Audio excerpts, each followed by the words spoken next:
Hello friends, मेरे YouTube channel में एक बार फिर से नानी दादी की कहानियों के साथ आपका स्वागत है। दोस्तों, एक बार चारों तरफ अंधेरा ही अंधेरा था। एक कमरा था जहाँ 4 मोमबत्तियाँ जल रही थीं। चारों आपस में बातें करने लगी। उसमें एक मोमबत्ती थी शांति।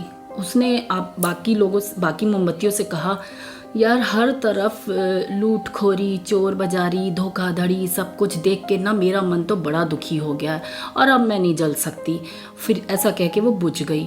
दूसरी मोमबत्ती थी विश्वास। उसने भी कहा, जहाँ देखो धोखाधड़ी, विश्वासघात, चोर बाजारी और एक दूसरे को धोखा देना, वो करना। वो भी कह रही, मेरा भी मन तो अब इस संसार में लग नहीं रहा है, मेरे से भी नहीं अब जला जाएगा।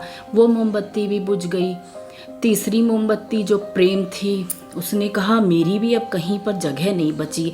लोग एक दूसरे से नफरत करे जा रहे हैं, ईर्ष्या की होड़ में एक दूसरे को दबाए जा रहे हैं। उनमें अपना प्रतियोगिता की भावना इतनी बढ़ गई है कि अब नफरत हर जगह जगह ले रही है। मेरी भी जगह बहुत कम होती जा रही है। सब देख के मुझे बहुत दुख लगता है। लगता है मैं भी नहीं अब जल पाऊंगी। और मैं भी, वो ऐसा कह के वो भी बुझ गई। और जैसे बुझी ही थी, इतने में एक छोटा बालक उस कमरे में घुसा और 3 मोमबत्तियां बुझी देखकर बहुत दुखी होकर, उदास होकर रोने लगा। कहने लगा, आप क्यों बुझ गई?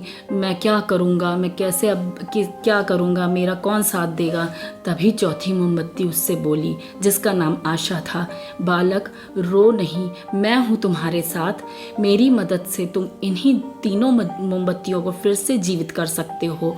कहने का तात्पर्य ये है दोस्तों, हमारे जीवन में कभी उजाला, कभी अंधेरा, कभी निराशा, कभी बहुत तरह की परिस्थितियाँ आती हैं।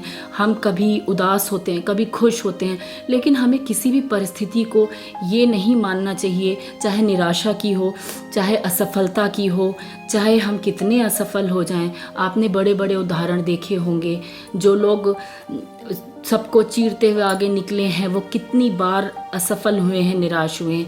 इसीलिए जब भी कभी कुछ आप ऐसे बहुत तरह के दांव पेच आपकी ज़िंदगी में आए, तो आप एक मोमबत्ती अपने जीवन में आशा की जलाना, उससे आप सारी मोमबत्तियों को जला सकते हैं। इसीलिए कभी निराश मत होना। जब तक आशा आपके साथ है, आप कुछ भी, कहीं भी, किसी भी परिस्थितियों पे विजय पा सकते हैं।